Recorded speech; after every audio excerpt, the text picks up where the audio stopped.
Let me put this into perspective. If you lined up every barrel of oil on Earth, Saudi Arabia, Russia, Iran, Iraq, the United States, Venezuela would still come out on top. Not by a little, by a lot.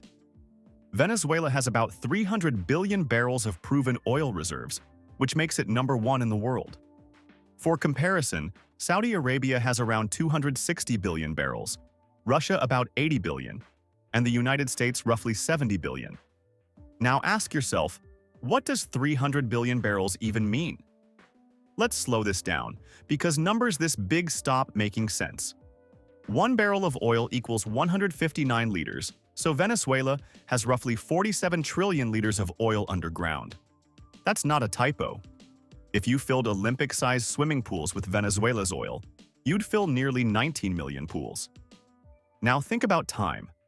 At Venezuela's current production levels, their oil could last hundreds of years, and even at very high production, it would last decades longer than most countries. At 3.5 million barrels per day, it would take roughly 237 years to run out. If we put a rough dollar value on it and stay conservative at $70 per barrel, 300 billion barrels equals about $21 trillion worth of oil.